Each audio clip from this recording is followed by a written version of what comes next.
I started with a cute little printed canvas and drew my daughter's chicken on it. And I did a little underpainting with white acrylic for the beak and eye. And now I'm taking acrylics and doing some loose feathers, some details. I always like to have several layers of the feathers and fur at the edge of the critter. And then I mixed up a brown that actually looks pretty much just like the background color, but a little more intense. And I'm not using black in this painting. I'm using undiluted purple as my dark color.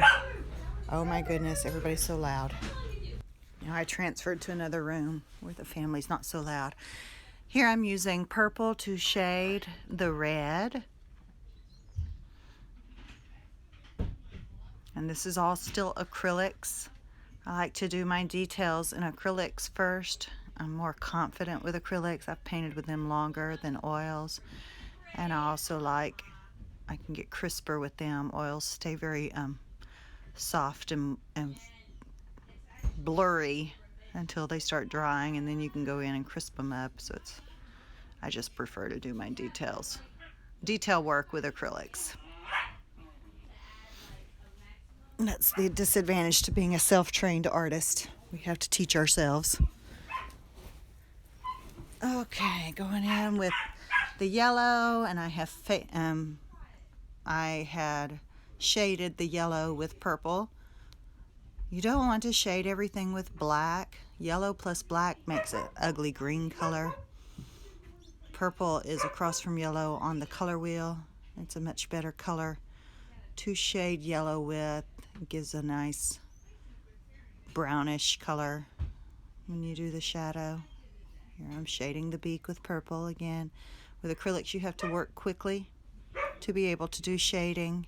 You have to do it while they're wet, or you have to glaze over the dried area. So I opt for the blending while it's wet.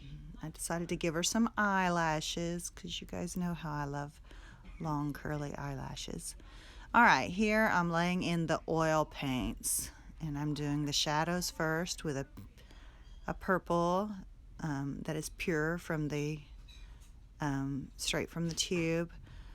Purples straight from the tube read as dark as black, and sometimes you can't tell the difference between black, so usually I dilute it a little, with at least add a little bit of white to it, or if I'm doing watercolors, add some water. And then I'm adding the lavender. I just love the color combination, that burnt orange and lavender and purple with a bit of red and yellow thrown in there. I love that. Now I'm taking my brush and cleaning up the ragged edges where I couldn't get to it neatly with my palette knife, and now I'm texturing with the palette knife. Painting with oils is so much fun in this manner. And there we go. Go through and add a little more highlights, and my little chicken is done pretty much. Oh, and the blush, of course. Got to give her blush.